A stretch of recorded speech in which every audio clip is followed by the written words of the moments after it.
주시고 늘 함께 해주시는 하나님 아버지 참 감사합니다. 구원해 주신 은혜도 감사한데 함께 교제하며 복음 위에 합력할 수 있도록 귀한 형제자매님들을 가까이에 허락해 주심을 감사합니다. 특별히 화요일 오전 시간 어머니 원래회로 함께 모였습니다. 이곳을 향하는 걸음 주께서 안전하고 속히 인도해 주시고 혹여 여러 어려운 사정으로 함께하지 못하는 자매님들 어디에 있든지 같은 마음으로 깨어있을 수 있도록 일깨워 주시옵소서. 그 영육 간의 건강을 주께서 보살펴 주셔서 다음에 모일 때에는 모두가 더 밝은 모습으로 함께 모여 교제할 수 있도록 은혜 베풀어 주시옵소서. 또 저희들 함께 모여서 교제 나눌 때에 필요한 말씀으로 교훈해 주시고 간증 속에 주님의 위로와 주님의 은혜 나누며 힘을 얻는 시간이 되도록 이 시간의 모든 순서와 우리 각 사람의 마음을 성령께서만 주관하여 주시옵소서. 5월 9일부터는 대전도 집회를 계획하고 있습니다. 한 달여 남은 이번 대집회를 통해서 우리의 사랑하는 이들이 구원받는 기쁨의 시간이 되도록 또 우리 형제자매님들이 주님 사랑 더욱 알아가는 기쁨의 시간이 되도록 하나님 축복하시고 모든 순서 지키시고 인도해 주시기를 더욱 간절히 기도합니다. 또 우리 고개 숙여 기도하는 어머니 자매님들 각 가정마다 하나님께서 영육간의 모든 필요를 채워주셔서 더욱 감사함으로 주를 위해 열심히 힘있게 살아갈 수 있도록 또한 은혜 주시옵소서.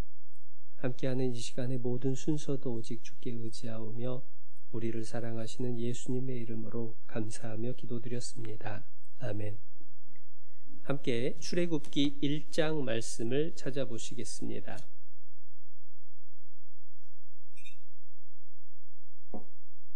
출애굽기 1장 15절입니다.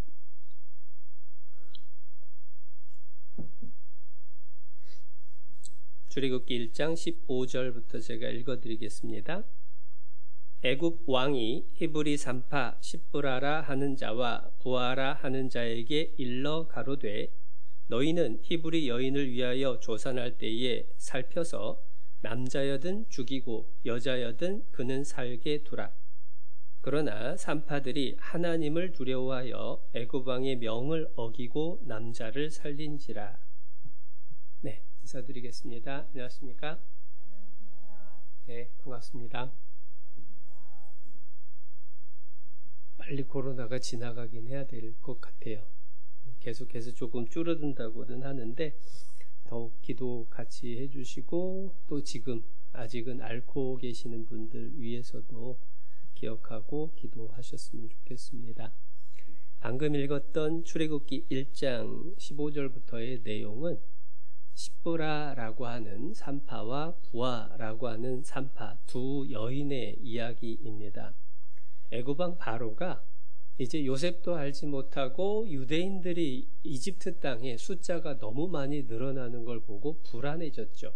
그래서 그들을 노예로 삼았는데도 그 숫자가 너무 많이 늘어나니까 어떻게든 이스라엘 사람들, 유대인들을 줄여야 되겠다, 없애면 좋겠다라고 해서 꾀를 낸 게 뭐냐면 잔인한 계획을 세운 겁니다. 산모가 아기를 낳을 때에 남자 아기면은 다 죽여버려라 라고 하는 무시무시한 명령을 산파들을 불러다가 내리게 됐어요. 그런데 이 히브리 산파들이 바로의 그 끔찍한 명령을 알고도 또 그 명령을 어겼을 때에 어떻게 될지를 알고도 바로의 명을 어기고 남자아이들을 살렸습니다. 당시에 바로의 권세라고 생각을 하면 세상에서 가장 권세가 많은 왕이다라고 생각을 하시면 됩니다. 그러니까 살고 죽는 거는 왕의 한마디에 달려 있는 거죠. 더더군다나 이 바로는 특별히 잔인한 왕이었던 것 같아요. 그러니까 아기가 나오면 남자아이가 낳았을 때 다 죽여버리라 이런 명령까지 하는 무시무시한 왕인데 그런 왕의 명령을 어기고 남자 아기들을 살린 거예요. 바로에게 불려갔습니다. 아니, 남자아이들이 왜 이렇게 계속해서 태어나느냐라고 했을 때 히브리 산파의 대답이 그 뒤에 이어지는데, 아이고, 히브리 여인들은 어찌나 건강한지 산파들이 도착하기도 전에 벌써 애를 다 낳아버렸다고, 우리가 어쩔 수가 없었다고. 바로도 어쩔 수 없이 히브리 산파를 보냅니다. 그리고 무시무시한 명령을 또 이어서 내리죠. 아예 남자 아기들을 이제 직접 하수에 던지고 죽이라라고 하는 명령을 내리게 됩니다. 그런데 이 사건 속에서 이 십보라와 부아라고 하는 두 여인은 하나님을 기쁘시게 함으로 말미암아 하나님께 칭찬을 받고 그 집이 강성하게 됐다, 왕성하게 됐다라고 하는 축복을 받습니다. 그런데 이러한 내용들에 대해서 우리가 이미 많이 들어보신 분들도 많을 거예요. 그리고 주일날 우리가 함께 배웠던 기억도 나실 겁니다. 기억나시죠? 네. 특별히 주일날 이름에 대해서 생각을 해보면서 애굽 왕 바로의 명칭은 나오지만 이름은 성경에 한 번도 안 나온다. 그런데 오히려 보잘것없는 히브리 산파 십보라와 부아라고 하는 사람의 이름은 하나님이 성경에 기록을 해두셨다. 하나님 앞에서는 세상의 지위나 소유가 문제가 아니라 하나님을 믿고 두려워하고 순종하는 사람을 하나님이 기뻐하시고 그 이름을 기억해 주신다라고 하는 것을 배웠습니다. 그런데 여기까지만 생각을 하면 하나님 뜻을 순종하면서 살아야 되겠구나 라고 하는 정도로 어찌 보면 막연한 결심을 할 수 있게 됩니다. 그러나 성경을 볼 때에 조금 더 묵상하고 구체적인 교훈들을 찾다 보면 내 삶 속에서도 구체적으로 순종할 수 있는 길을 발견할 수 있게 될 거예요. 그래서 성경을 읽을 때에는 읽는 것에 멈추기보다는 묵상이라고 하는 것들을 익숙하게 하는 것이 필요합니다. 묵상의 요령들이 굉장히 많은데요. 오늘은 한 가지만 생각을 해보려고 해요. 성경을 읽을 때 쓱 읽으면서 이런 일이 있었구나 라고 생각을 하면 성경에 대한 지식만 남아요. 그런데 조금 더 자세히 관찰을 하면 바로의 이름은 없고 십보라와 부아의 이름을 특별히 기록하신 건 하나님의 원리, 하나님의 일하시는 원리가 이런 거구나. 하나님께 순종하는 사람에게 하나님은 기억하시고 상을 주시겠구나 라고 하는 것까지 배워요. 그런데 더 깊이 묵상을 한다라는 것의 요령 중에 하나는 뭐냐면 이제 남 얘기로 보는 게 아니라 내가 그 입장이었다면 나는 어땠을까라고 하는 것을 생각을 해보면 교훈이 조금 더 많아집니다. 내가 십보라와 부아라고 한다면 나는 그때에 얼마나 무서웠을까? 무슨 생각을 했을까?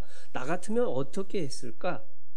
그걸 고민하게 되고 그 속에서 이 두 여인의 결정이 얼마나 놀랍고 본이 되는 결정인지를 실감하면서 삶 속에서 많은 선택의 순간에 나도 그렇게 살아야 되겠다라고 조금 더 구체적으로 적용하고 삶 속에서 변화를 경험할 수가 있게 된다는 거예요. 그래서 묵상의 요령 중에 하나는 성경에 나와 있는 인물, 그것이 본이 되는 인물이든 그것이 잘못한 사람이든 나 같으면 어떻게 했을까? 내가 그 사람이라면 그 상황 속에 들어가서 내 모습을 떠올려 볼 때에 훨씬 더 교훈을 많이 받게 됩니다. 그런 의미에서 십보라와 부아의 심정이 어땠을까? 우리가 조금 더 생각해 보죠. 얼마나 두려웠을까? 얼마나 고민이 많이 됐을까? 왕의 명령대로 남자아기가 태어나면 죽일까 말까 그걸 결정을 해야 되는 겁니다. 인생은 BCD라고 하죠. birth와 death, 삶과 죽음 사이에 C, choice가 있다. 인생은 선택의 순간인데 특별히 아주 무서운, 아주 무거운 그러한 선택을 하는 순간이 있다라는 겁니다. 그 순간에 왕의 명령을 따라서 남자아기들을 죽인다라고 하면 너무너무 끔찍한 일인 거예요.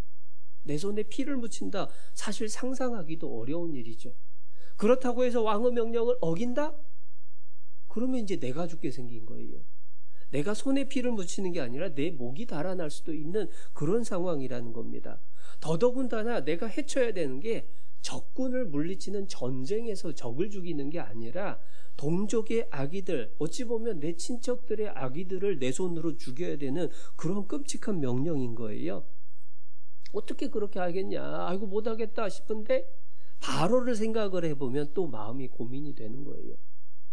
세상에 이렇게 잔인한 바로, 그리고 날아가는 새도 떨어뜨린다라고 하는 그 엄청난 권세를 가진 바로의 명령을 어기면 어떻게 하냐.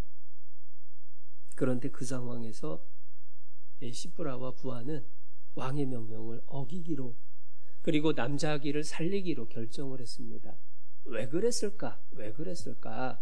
단지 자기 손에 피 묻히기 싫어서 그랬을까? 아니, 그렇다면 내 목이 달아나는데 더 심각한 문제입니다. 아니, 아기들이 불쌍해서 그랬을까? 실은 아기들을 살리면 내가 죽는 거고 내 가족이 문제가 생기는 상황인 겁니다. 그런데 어떻게 이 두 여인은 바로의 명령을 어기기로 결정할 수 있을까? 그 이유를 성경은 명확하게 설명을 해주시죠. 17절 말씀입니다. 17절. 그러나 산파들이 하나님을 두려워하여 애굽 왕의 명을 어기고 남자를 살린지라. 하나님을 두려워했기 때문에 애굽 왕의 명령을 어길 수 있었다라고 말씀해 주셔요. 애굽 왕 너무 무섭습니다. 그러나 하나님이 더 두려운 거예요. 누구를 더 두려워하느냐라고 하는 게 굉장히 중요한 일입니다. 누가 더 두려운 분인지, 무엇이 더 두려운 일인지 그것을 정확히 아는 게 중요합니다. 세상 살다 보면요, 애매한 일들이 벌어져요. 뉴스를 보다 보면 이런 경험들을 합니다.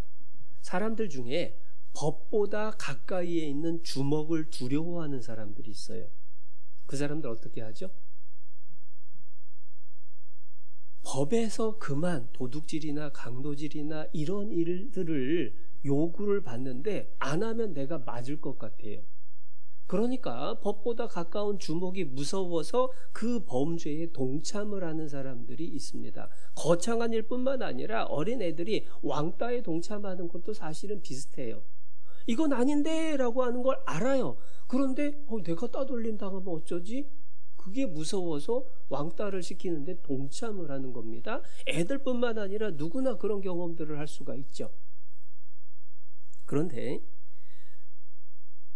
주먹을 두려워해서 범죄에 동참하는 사람의 결과가 어떨까? 우리는 그것까지 생각을 해봐야 된다는 거죠.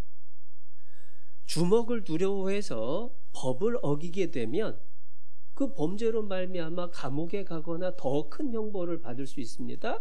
반대로 정말 법을 더 두려워해서 주먹으로 맞는 것을 각오하면 진짜로 맞을 수도 있어요. 그러나 거기에서 멈추는 겁니다. 그렇다면 도대체 어느 쪽이 더 지혜로운 일일까? 법이 더 두려운 걸까? 아니면 주먹이 더 두려운 걸까? 사실은 우리가 이론적으로는 아는데요, 실제로 그 상황이 되면 이게 쉽지 않은 일이 됩니다. 그런데 마음속에 분명히 해야 된다는 거예요.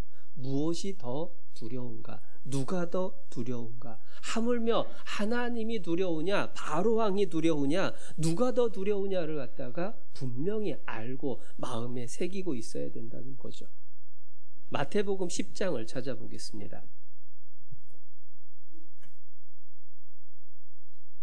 예수님께서 정확하게 설명을 해주시는데요. 마태복음 10장 28절입니다. 마태복음 10장 28절. 몸은 죽여도 영혼은 능히 죽이지 못하는 자들을 두려워하지 말고 오직 몸과 영혼을 능히 지옥에 멸하시는 자를 두려워하라. 사람은 다른 사람의 몸은 죽일 수 있습니다. 그러나 영혼은 결코 해치지 못하죠. 그러한 사람 두려워하지 말라고 하나님을 두려워해야 되는데, 왜냐? 그분은 몸과 영혼을 능히 지옥에 멸하시는 분이니까 더 두려운 분은 하나님이다. 바로가 목숨을 빼앗을 수 있지만 영혼을 어찌할 수는 없어요. 그러나 하나님의 말씀을 어겼을 때에, 하나님에게 밉게 보였을 때에 그 결과는 끔찍하다. 왜냐? 몸뿐만 아니라 영혼까지도 벌받을 수 있기 때문에 그래요. 두 여인은 그걸 너무 잘 알았습니다. 그렇기 때문에 자기들의 귀로 들은 왕의 명령을 순종하기보다 귀를 창조하신 하나님의 명령을 순종하기를 택했죠. 무엇이 더 두려운 일인지 잘 알았기 때문에 그래요. 그렇다면 이제는 나한테 적용을 해봐야죠. 나는 누구를 더 두려워하느냐? 사람을 더 두려워하느냐? 하나님을 더 두려워하느냐? 사람들이 나에게 싫은 소리를 하고 나를 미워하는 거, 그것을 더 두려워하느냐? 아니면 하나님 앞에 내가 벌받을 그 일을 더 두려워하느냐? 내가 누구를 기쁘게 할 거냐? 내가 누구를 더 두려워할 거냐? 그것을 나 또한 분명히 해야 된다라는 거예요. 내가 예수 믿는다는 이유로 핍박을 받고 무시를 당하고 때로는 가난하고 때로는 삶의 실패와 질병을 경험을 하고 죽음을 앞둘 수도 있습니다. 그러나 정작 더 두려워해야 될 대상은 하나님이시다라는 걸 예수님도 말씀을 해주셔요. 마태복음 10장 31절입니다. 31절, 두려워하지 말라. 너희는 많은 참새보다 귀하니라. 누구든지 사람 앞에서 나를 시인하면 나도 하늘에 계신 내 아버지 앞에서 저를 시인할 것이요. 누구든지 사람 앞에서 나를 부인하면 나도 하늘에 계신 내 아버지 앞에서 저를 부인하리라. 하나님을 붙잡는 것이 가장 지혜로운 일이다. 목숨을 잃어버리는 것을 두려워하지 말라. 하나님을 섬기기 위해서 목숨을 잃는다면 그게 하나님 앞에 큰 영광으로 돌아오게 된다. 구원받기 전에도 구원받은 이후에도 마찬가지입니다. 구원받기 전에 하나님을 외면하고 사람을 두려워하면 지옥 가게 되겠죠? 구원받은 이후에 사람을 두려워하고 하나님을 외면하게 되면 징계가 가볍지는 않을 거예요. 하나님이 훅 불어버리시면 모든 소유가 순식간에 날아갑니다. 하나님이 붙잡아주지 않으시면 나의 생명이 오늘이라도 사라질 수 있다라는 거예요. 우리가 마땅히 두려워해야 할 분이 누구냐? 특별히 더 두려운 대상이 누구냐라고 하는 걸 분명히 알아야 되죠. 그런데 한편 생각해 보면 하나님이 무서워서 하나님 말씀을 순종을 하는 사람을 보면 하나님이 기쁘실까요? 안타까우실까요? 하나님이 무서워서 하나님 말씀에 순종을 한다면 그건 노예하고 뭐가 다르겠냐 이거예요. 내가 무서워서 그래서 부모님께 순종을 하고, 벌이 무서워서 임금에게 순종을 하고, 하나님께 벌 받을까 봐 그래서 하나님 말씀을 따르면 어긴 것보다야 낫죠. 그런데 그게 하나님이 기뻐하시지는 않을 겁니다. 그런데 왜? 이 시브라와 부하라고 하는 두 여인은 하나님께 칭찬을 받고 이름이 기록이 되고 그 집안이 왕성하게 되기까지 했을까? 실은 이 두 여인은 하나님을 그저 두려워하는 단순한 두려움을 품었던 게 아니라고 말씀을 하셔요. 출애굽기 1장을 다시 가봅니다. 출애굽기 1장 21절입니다. 단순한 두려움이 아니라 경외했다라고 말씀을 해주십니다. 21절, 산파는 하나님을 경외하였으므로 하나님이 그들의 집을 왕성케 하신지라. 경외라는 단어는 단순한 두려움이 아니에요. 공경할 경, 두려워할 외. 하나님을 두려워하면서도 하나님을 사랑합니다. 어떤 분은 경외를 이렇게 설명합니다. 하나님을 사랑해야 될 만큼 사랑하고 하나님을 두려워해야 될 만큼 두려워하는 마음, 그것을 경외라고 이야기를 합니다. 일방적인 공포나 두려움하고는 차원이 다른 거예요. 사랑이 바탕이 되는 두려움이라는 겁니다. 그래서 두려워서 순종을 하는 것 바탕에 뭐가 있냐?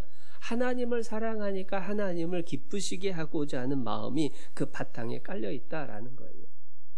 그리고 실제로 두려움에 따른 순종과 경외함에 따른 순종은 차원이 다르게 되죠. 여러분 학교 다닐 때 무서운 선생님이 가르치는 과목 성적이 더 잘 나올까요? 좋아하는 선생님 과목이 성적이 더 잘 나올까요? 네, 좋아하는 선생님 과목을 더 열심히 하게 돼요. 그런데 무서운데 좋아하는 사람이 있으면, 무서운데 선생님이 좋으면 그 과목은 더 열심히 하게 될 겁니다. 그게 쉽게 말하면 경외라는 거예요.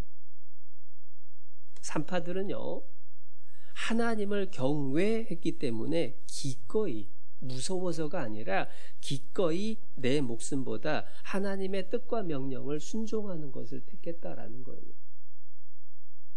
바로보다 하나님이 무서우니까 아이고 나 꼼짝 못하겠네, 그게 아니라 하나님을 사랑하는 마음에 하나님을 기쁘시게 하고자 하는 그 마음이 바탕에 깔려 있었기 때문에 히브리 남자 아기들을 낳으면 다 죽여버려라 라고 하는 바로의 추상 같은 명령을 따를 거냐, 살인하지 말라 라고 하는 하나님의 명령을 따를 거냐 라고 하는 선택의 순간에 하나님 명령을 붙잡은 거예요. 하나님이 두려울 뿐만 아니라 하나님을 사랑하니까 그분 앞에서 죄를 짓는 건 죽기보다도 싫었다라는 거예요. 히브리서 12장 4절 보면 구원받은 우리도 똑같은 마음이어야 된다고 하십니다. 너희가 죄와 싸우되 아직 피 흘리기까지는 싸우지 아니하고 대항치 아니하고. 구원을 받은 사람은 피 흘리기까지 죄하고 싸울 각오, 그러한 삶을 살아야지 마땅하다. 이유가 뭐냐? 두려워서가 아니라 하나님 사랑을 받았다면, 하나님 사랑한다면 그게 당연하다라는 거예요. 그래서 십보라와 부하라는 두 여인은 외적인 어떤 압력이나 위협이 없는데도 불구하고, 너 하나님 말씀 안 들으면 너 죽어, 너 하나님 말씀 꼭 들어야 돼, 누가 그걸 요구한 것도 아닌데 하나님 말씀 순종하기를 선택했다. 내가 죽는 한이 있어도 하나님 앞에 부끄럽지 않은 길을 살아야 되겠다라고 결단을 했다라는 거예요. 그리고 믿음의 선배들의 모습은 항상 그러한 모습을 보여주죠. 이 십보라와 부하라는 두 여인과 비슷한 상황에 놓인 사람이 누굴까 찾아보면 다니엘과 세 친구를 떠올릴 수 있습니다. 다니엘과 세 친구도 포로로 끌려갔어요. 바벨론 느부갓네살에게 포로로 끌려갔습니다. 이 사람도 잔인하기가 보통이 아니에요. 자기가 꿈을 꿨는데 무슨 꿈을 꿨는지 맞추고 그것을 해석을 하라고, 그거 못하면 다 죽여버리고 집안을 다 몰살시키고 그 집을 다 거름더미를 만들어버리겠다고. 바로 못지않은 무시무시한 왕이었습니다. 그 왕에게 포로로 끌려갔어요. 그런데 그 속에서 다니엘과 세 친구가 어떻게 했는지 참고로 찾아보죠. 다니엘 1장, 구약성경 1231페이지입니다.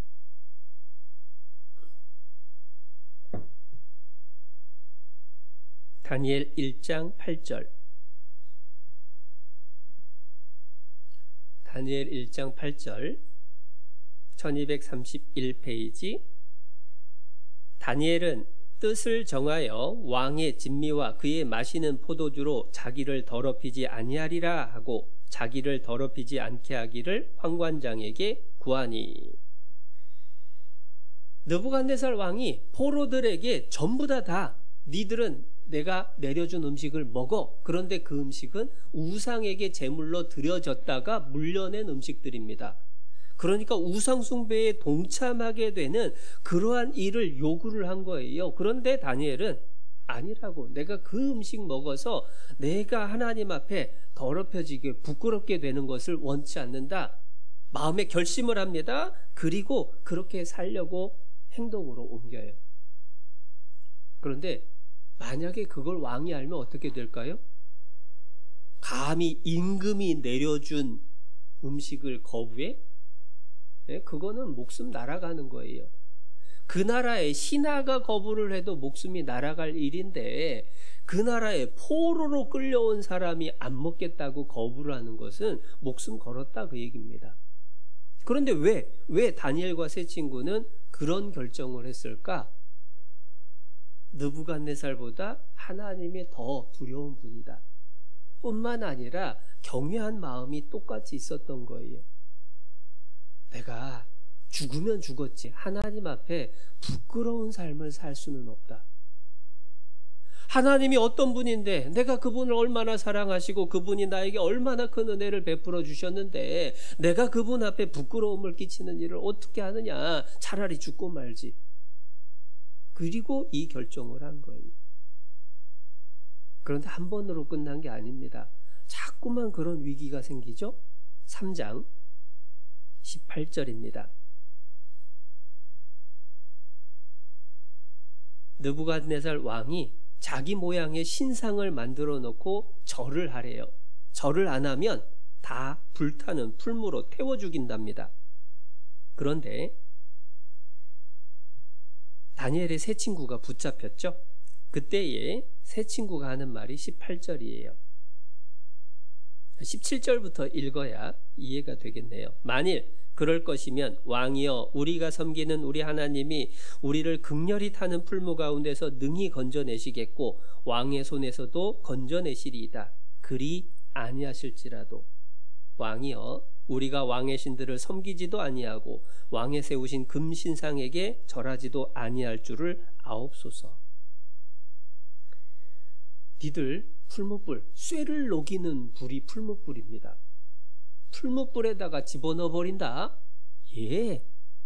풀무불에 던진다고 해도 하나님이 지켜주실 거고 하나님이 안 지켜주신다라고 해도 우리는 왕이 세운 금신상에게 절하지 않겠습니다. 왜죠? 십계명의 첫 번째, 두 번째가 우상을 섬기지 말고 사람을 자기를 위하여 새긴 우상을 만들지도 말고 그것에게 절하지도 말고. 첫 번째, 두 번째 계명이 우상에 대한 부분입니다. 차라리 내가 죽으면 죽었지. 그 일은 내가 못합니다. 그리고 결단을 한 거예요. 그런데 하나님을 경외하는 사람이 말씀을 순종하기로 결정하면 하나님이 어떻게 하시죠? 십부라와 부하도 지켜주셨을 뿐만 아니라 집안에 복을 주셨습니다. 다니엘과 세 친구 왕이 내린 음식을 먹지 않기로 자기 몸을 더럽히지 않기로 결심을 했을 때 하나님이 도와주시고 오히려 더 건강하고 지혜롭게 해주십니다. 그 풀무불에다가 던진다라고 했을 때에도 실제 던져졌습니다. 그런데 옷깃 하나, 머리카락 한 올 그슬리지 않고 하나님이 지켜주시죠. 다니엘도 똑같은 일을 경험하죠. 다니엘서 6장에 보면 왕 이외에 누군가에게 기도를 하게 되면 그 사람은 사자굴에다가 던져 넣어버리기로 했어요. 그런데 다니엘이 어떻게 하느냐? 6장 10절입니다. 다니엘서 6장 10절.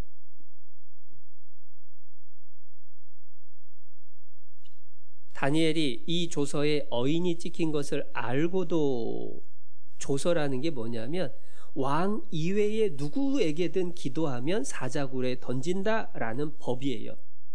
거기에 왕의 어인이 찍힌 것을 알고도 자기 집에 돌아가서는 그 방에 예루살렘으로 향하여 열린 창에서 전에 행하던 대로 하루 3번씩 무릎을 꿇고 기도하며 그 하나님께 감사하였더라. 아니 곧 죽을지 모르는데 감사했대요. 사자굴에 던져질지 모르는데 그런데 기도했어요. 왜냐? 하나님을 경외하기 때문에 하나님 앞에 부끄럽느니 차라리 죽는 게 낫다. 하나님이 지켜주실 수도 있고 지켜주시지 않는다라고 해도 나는 하나님 앞에 부끄러운 모습으로 서지 않겠다. 그 결단을 한 거예요. 물론 하나님이 사자굴 속에서도 다니엘을 건져주시죠. 다니엘과 세 친구가 왜 목숨을 걸었느냐? 누가 강요한 것도 아닌데 왜 그렇게 했느냐? 분명히 하나님을 경외하는 마음이 그 바닥에 있었다라는 걸 분명히 알죠. 십부라와 부하도 다니엘과 세 친구도 하나님 명령을 자기 목숨보다도 더 소중하게 여겼어요. 경외하기 때문에. 그렇다라고 한다면 나는, 성경 속에 그들은 목숨을 걸고도 그 일을 했는데 나는 신앙으로 인해서 손해볼지 모르는 그런 상황 속에서 나는 어떤 결정을 하느냐? 죽고 사는 문제, 우리는 그런 일들은 사실은 겪지 않습니다. 대신에 작은 시험들을 받고 살아가죠.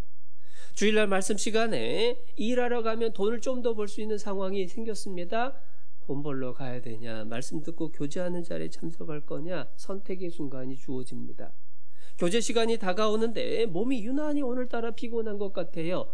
교제를 갈 거냐 아니면 집에 가서 쉴 거냐, 우리가 선택해야 되는 상황이 있다라는 겁니다.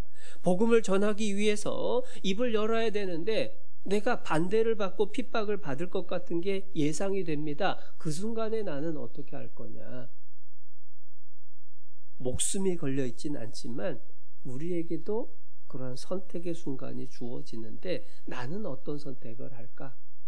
그리고 그 마음에 나는 하나님을 경외하는 마음을 품고 살아가느냐. 내 자신을 한번 그 상황 속에 집어넣어서 생각해 봐야 되고, 삶 속에서 선택의 순간에 그러한 결정을 우리도 올바르게 행할 수 있어야 되는 거예요. 예전에 6.25 사변 당시에 북한군들이 이 남쪽으로 내려왔잖아요. 그런데 공산주의의 기본이 이 종교를 무시합니다. 유물론이 바탕이 되어 있기 때문에 신앙이라고 하는 것을 다 배척을 해요. 어느 교회당에 예수 믿는 사람들을 싹 잡아다가 집어넣어 놓고 문을 걸어 잠그고 총을 들이밉니다. 그리고 북한군 두목 정도, 대장 정도 되는 사람이 이제 교회당에 걸려있던 예수님의 그림이 그려져 있는 액자를 땅바닥에다가 집어 던지고, 그리고 총구를 겨누면서 예수 믿는 사람들에게 이렇게 말했대요. 지금 이 예수라고 하는 작자에게 침을 뱉고 밟고 지나가라. 안 그러면 다 죽는다. 서로 눈치를 보고 있어요. 서로 눈치를 보고 있는 상황에서 이제 눈이 어디에게로 쏠릴까요? 그 가운데에서 오랫동안 믿고 그 가운데에서 앞장서서 일하던 사람을 다 쳐다보는 거예요. 장로가 그 중에 계셨답니다. 나이가 지긋하셨던 그 장로님이 너무 괴롭고 답답한 표정으로, 자기도 정말 안 그러고 싶은데 어쩔 수 없다라는 표정으로 그 액자에 침을 뱉고 밟고 지나갔어요. 그 다음 사람은 조금 더 수월했겠죠. 아유, 장로님도 저러는데, 아유, 집사님도 저러는데. 마지막에 어린 애가 있었답니다. 그런데 어린 애가 그 침으로 범벅이 돼서 짓밟힌 예수님의 액자가 있는 곳으로 걸어가더니 그것을 집어들고 자기 옷으로 싹 닦고 끌어안으면서 나는 나를 사랑해 주신 예수님께 그럴 수 없어요 하고 엉엉 울었어요. 그런데 놀라운 일이 벌어졌답니다. 그 북한군 대장 정도 되는 사람이 갑자기 사람들을 향해서 이런 말을 했어요. 니들 믿으려면 이렇게 믿어라. 이게 믿는 거지. 니들은 다 가짜다 하고 나머지 다 죽였대요.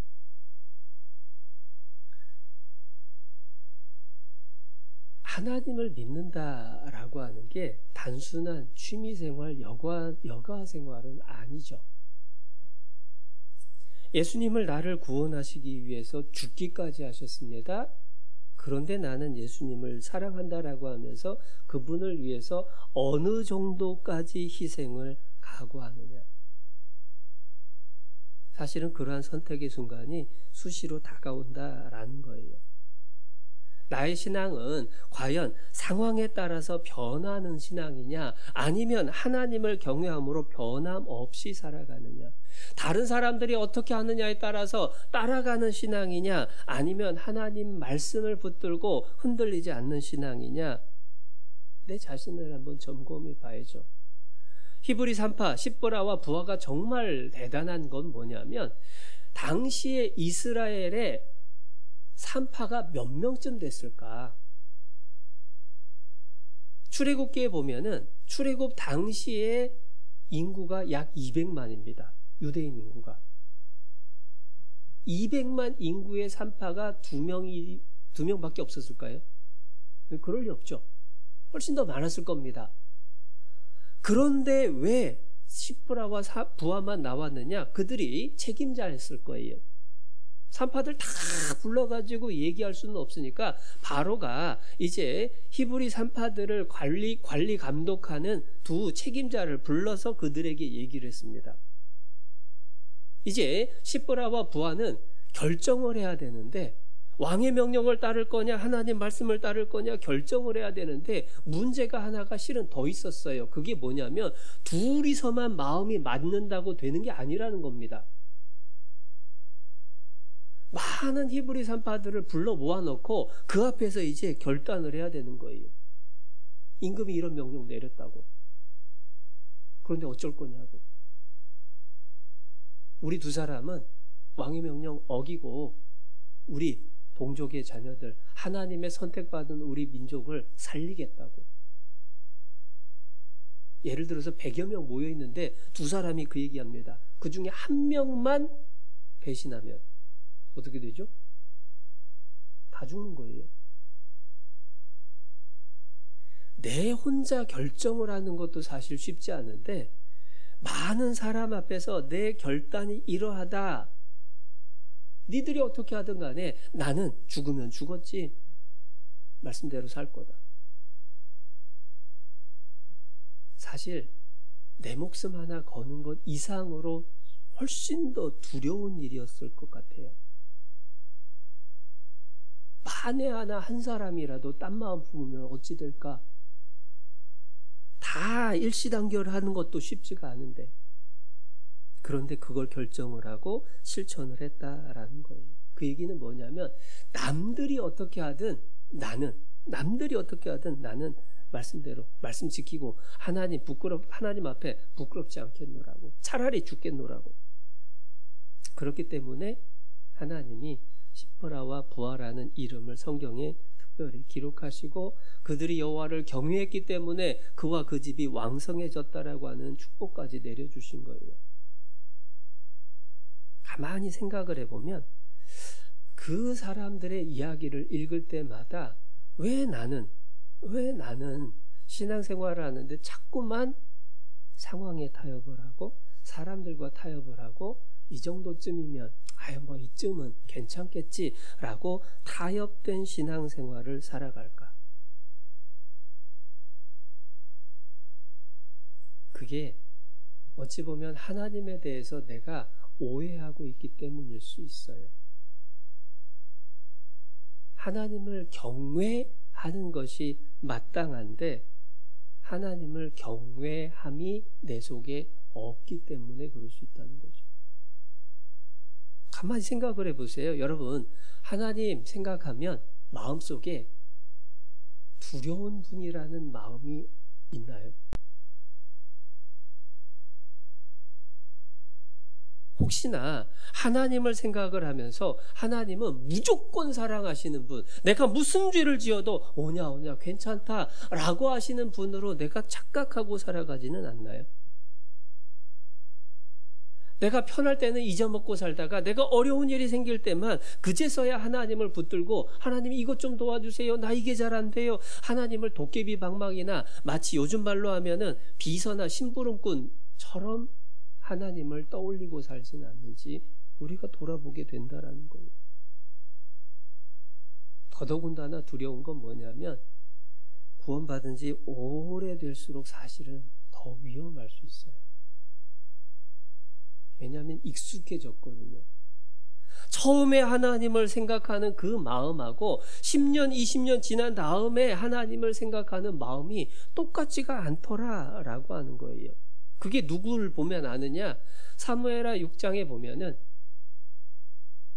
웃사라고 하는 사람이 나옵니다. 하나님의 법궤가 웃사의 집에, 아버지가 아비나답이었던 것 같아요. 그 집에 수십 년 동안 있었어요. 다윗이 왕이 되고 이제 그 법궤를 다윗성으로 옮기기로 했습니다. 그런데 수레에다가 하나님의 법궤를 싣고 이동하는 가운데 갑자기 소가 뛰는 바람에 하나님의 언약궤, 그 법궤가 수레에서 떨어질 상황이 됐습니다. 그때 웃사가 손을 내밀어서 그 법궤를 딱 붙잡아요. 그 자리에서 죽습니다. 왜냐? 하나님의 법궤는 손댈 수가 없는 거예요. 죄를 가진 사람이 하나님의 법궤를 왼손으로 댈 수가 없습니다. 제사장들조차도 손으로 직접 대는 게 아니라 채를, 긴 막대기를 꿰가지고 그 막대기로 어깨에 매는 거예요. 그런데 왜 웃사는 감히 그 하나님의 법궤를 손으로 댈 수 있었을까요? 그 마음에 하나님에 대한 경외함이 사라져버린 거예요. 태어날 때부터 자기 집 안방에 있었다고 생각해 보세요. 몇십 년을 지나는 동안에 그것을 계속 뒤에서 지켜보는데 처음에는 무서웠겠죠? 그런데 익숙해졌습니다. 속담에 익숙함은 경멸을 낳는다라고 얘기해요. 너무 익숙해지니까 그냥 상자 쪼가리처럼 어느 순간 보이기 시작한 거예요. 그러니까 이거 똑 떨어지면 안 되는데 하고 붙잡아 버린 겁니다. 아버지 때였다면 그렇게 안 했을 거예요. 그런데 너무 오래 지켜본 겁니다. 오늘날 신앙뿐만 아니라 이 세상이 권위와 질서가 무너지고 사라지는 시대가 되고 있기 때문에 더 하나님을 하나님답게 경외함으로 섬기는 게 어려워지고 있다라는 생각을 해요. 말씀을 듣고 말씀을 읽는 내 자신의 자세만 보더라도 그래요. 과연 하나님이 내게 주시는 말씀으로 듣고 있느냐? 아니면 마치 신문 기사를 읽거나 뉴스하고는 좀 성질이 다를 수도 있죠. 다큐멘터리나 교육방송 보는 것처럼 그렇게 보고 있지는 않나? 듣고 공감을 하면서 맞아, 그래야지, 나도 한번 해볼까? 안 되면 말지 뭐. 어느 순간 그러고 있지는 않는지를 돌아보게 되는 거예요. 성경이 기록될 당시에 왕의 권위는 사람의 생사여탈권이라고 어려운 말로 하죠. 사람의 살고 죽는 것이 왕의 한마디에 달려 있었던 겁니다. 왕의 권위가 하늘 같았던 그 시대에 어명이요 하고 어떤 심부름꾼이, 왕의 심부름꾼이 높은 신하에게 가서 어명이요, 영의정 누구누구는 와서 어명을 받으시오 하면 영의정이라도 집안에 누워있다가 맨발로 뛰어나와서 바닥에 엎드립니다. 왕이 온 것도 아니에요. 왕의 말씀을 전합니다 라고 하는 그 말 한마디에 바닥에 엎드립니다. 그리고 어떤 말이 주어지든 그걸 그대로 실천하죠. 심지어 누구누구는 사약을 받으시오 라고 합니다. 그럼 어떻게 해야 되죠? 내가 어떻게 사약을 받아요? 우리 집에 애가 몇인데 내가 죽으면 큰일 나요. 안 돼요, 안 돼. 라고 하는 사람이 있을 수 있냐 이거예요. 그런데 만왕의 왕이신 하나님의 말씀 앞에 어느 순간 내 마음속에 어떻게 그렇게 사냐? 내가 죽게 생겼는데 내가 어떻게 그렇게까지 하냐? 어느 순간 그 마음이 내 속에 자리 잡고 있다라는 거예요. 하나님을 경외의 대상으로 섬기는 게 아니라 마치 하나님을 친구 수준으로, 좋은 선생님 수준으로 우리는 어느 순간 낮춰놓고 있다. 십보라와 부하는 목숨까지 걸었는데, 다니엘과 세 친구도 목숨까지 걸었는데, 성경에 나와 있는 믿음의 선배들이 목숨을 걸었는데 나는 경외는 순종을 만들어요. 절대적인 순종을 만듭니다. 성경에 기록된 경외라는 단어가 맨 처음 나온 장면이 창세기 22장이죠. 찾아보겠습니다. 창세기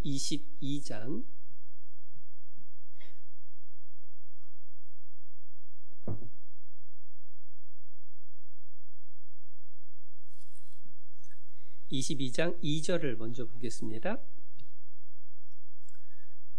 여호와께서 가라사대 네 아들 네 사랑하는 독자 이삭을 데리고 모리아 땅으로 가서 내가 네게 지시하는 한 산 거기서 그를 번제로 드리라.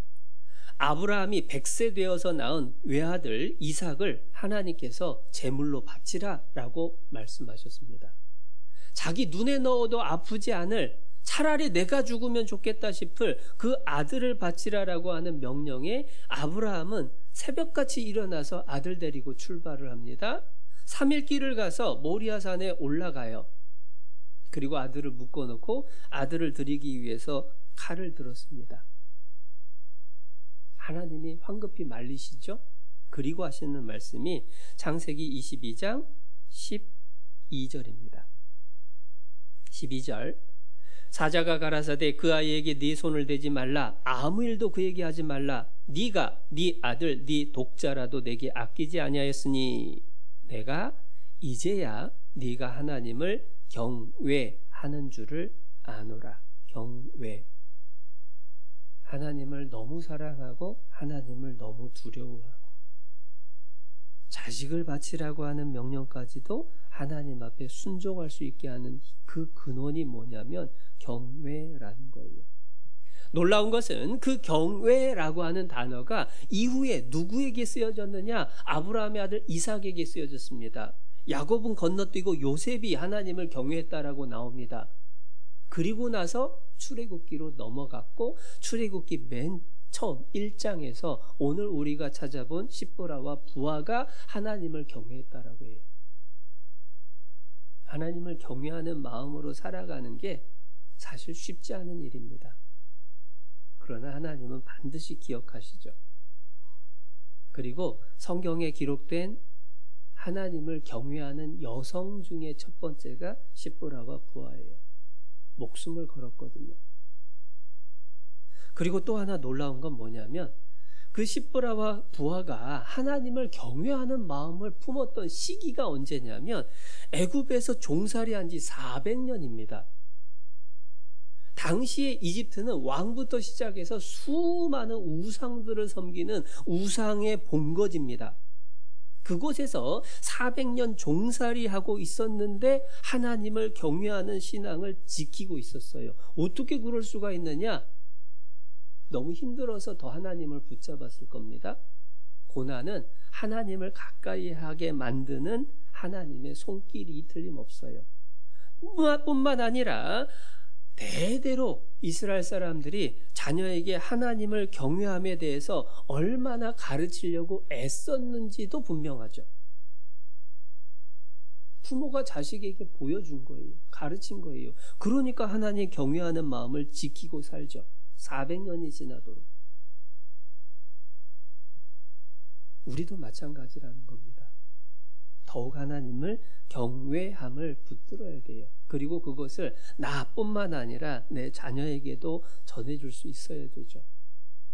하나님은 구원받기 전이나 구원받은 후나 하나님의 성품이 변치 않으시는 분입니다. 구원받기 전에도 하나님은 공의와 사랑의 하나님이셨고 구원받은 이후에도 하나님은 공의와 사랑의 하나님이십니다. 구원받았으니까 적당히 죄 지어도 되는 게 아니라는 거예요. 천국 당연히 가니까 적당히 살아도 되는 것은 아닌 거예요. 하나님을 경외함이 필요하다라는 겁니다. 그 경외함은 누구를 더 두려워하느냐라는 문제에 끝나는 게 아니라 누구를 더 사랑해서 누구를 더 기쁘게 시게 할 거냐라고 하는 문제하고 연결되어 있다라고 했죠. 그런 의미에서 내 신앙생활을 하는 나의 마음 자세도 한번 점검을 해봐야 됩니다. 나는 도대체 누구를 기쁘게 하기 위해서 신앙생활하고 있느냐? 성경을 읽는데 사람에게 보이려고 성경 일독해야 되니까 구역에서 같이 체크를 하니까 그거 체크하려고 성경을 읽느냐, 아니면 하나님을 더 알고 싶어서 성경을 읽느냐. 기도를 하는데 사람에게 인정받고 보이고자 해서 기도를 하느냐, 아니면 하나님과 진정 대화를 나누기를 원하는 거냐. 봉사를 할 때에도 사람들의 칭찬과 비난에 반응을 해서 오락가락 하느냐, 아니면 하나님을 기쁘시게 해드리려고 하나님만 생각하고 살아가느냐. 유일한 정종인 하나님, 남들이 뭐라고 하더라도 하나님이 뭐라고 하시느냐에 더 귀를 기울이고 사는 게, 그게 경유하는 삶이죠. 전도할 때도 마찬가지입니다. 사람이 나한테 뭐라고 할까, 그걸 두려워하느냐, 아니면 하나님 말씀을 전해서 한 영혼 더 건지고자 하는 하나님의 마음을 내가 품고 전하려고 하느냐. 가정에서도 마찬가지입니다. 부부 생활을 하는 가운데에서 남편한테 잘 보이고 기분 좋게 하려고 내가 남편을 잘해주느냐, 아니면 하나님 말씀에 순종하기 위해서, 하나님께 잘 보이기 위해서 남편에게 잘 하려고 애쓰느냐. 그건 전혀 차이가 있는 거예요. 그렇게 하나님을 생각함으로, 하나님을 경외함으로 하나님 말씀에 순종하는 사람을 하나님이 얼마나 기뻐하실까. 너무 소중한 겁니다. 그러니까 하나님이 지켜주시고 축복해 주시는 거예요. 히브리 남자 아기를 해치지 않았다, 죽이지 않았다는 이유로 바로가 호출을 했습니다. 당장 시브라와 부하 불러와. 자, 이제 불려갑니다. 마음이 어땠을까요? 편안했을까요? 아유, 뭐 죽으면 죽지 뭐 하고 편했을까요? 절대 그러진 않았을 겁니다. 나 혼자만이 아니라 가족들이 있기 때문에도 그럴 수 없었을 거예요. 가면서 얼마나 하나님께 기도했을까. 그 앞에서 하나님이 놀라운 지혜를 주시는 겁니다. 출애굽기 1장 18절. 애굽 왕이 산파를 불러서 그들에게 이르되 너희가 어찌 이같이 하여 남자를 살렸느냐. 산파가 바로에게 대답하되 히브리 여인은 애굽 여인과 같지 아니하고 건장하여 산파가 그들에게 이르기 전에 해산하였더이다 하며. 그러니까 바로가 더 이상 아무 말도 못했어요. 놀랍게 지혜로운 대답을 했죠. 그러면 그 지혜가 어디서 왔을까요? 자기 꾀였을까요? 하나님이 약속을 해주셨습니다. 잠언 9장 10절에 하나님을 경외하는 것이 지혜의 근본이요. 지혜라고 하는 것의 근원이 되신 분이 하나님이십니다. 하나님이 피할 길을 주시는 거예요. 잠언 16장 7절에 사람의 행위가 여호와를 기쁘시게 하면 그 사람의 원수라도 그로 더불어 화목하게 하시느니라. 내가 하나님을 기쁘시게 하면 하나님이 나를 미워하는 사람, 해치려고 하는 사람까지도 화목할 수 있게 변화시켜 주시는 분, 그게 하나님이 하시는 능력이죠. 그래서 21절의 결과가 나온 거예요. 21절 20절부터 보겠습니다. 20절. 하나님이 그 산파들에게 은혜를 베푸시니라. 백성은 생육이 번성하고 심히 강대하며 산파는 하나님을 경외하였으므로 하나님이 그들의 집을 왕성케 하신지라. 그게 하나님이 하신 일이죠. 그래서 결론적으로 잠언 29장 말씀을 찾아보겠습니다. 잠언 29장 25절.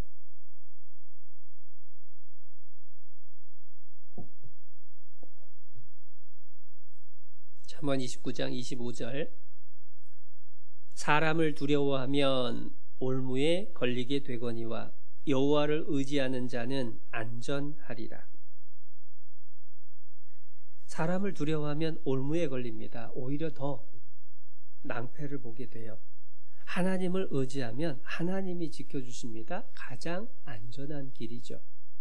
그런데 마귀는요, 하나님보다 사람을 더 두렵게 여기게 만들어요.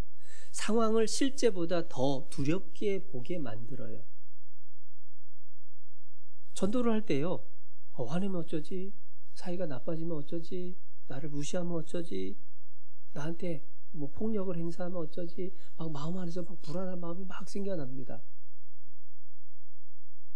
그런데 실제 벌어지는 일들은 사실은 우리가 두려워하는 것의 10분의 1, 훨씬 더 적은 것밖에 안 벌어져요. 경험해보면 분명합니다. 그 얘기는 뭐냐면 내 마음속에 마귀가 공포심을 키워요. 하나님을 경외하는 마음이 커야 되는데 내 마음에 사람과 상황에 대한 공포를 키워서 하나님에 대한 두려움, 경외함을 상쇄시켜버리고 그 상황과 사람에 끌려가게 만드는 게 마귀의 작전인 거예요. 올바른 신앙은 사람이 아니라 하나님을 두려워하고 의지하는 신앙. 그리고 그러한 경외함으로 살아가는 사람을 하나님이 기억하시고 반드시 지켜주시고 오히려 은혜를 베풀어 주신다 라고 하는 것을 우리에게 확실하게 보여준 두 사람, 십보라와 부하라고 하는 두 여인인데요. 짧은 한 장 속에, 그것도 몇 절 안 되는 구절 속에 등장하지만 우리에게 큰 교훈을 주시는 분들입니다. 그래서 우리가 마음에 또 기억하고 묵상할 수 있는 기회가 됐으면 좋겠습니다.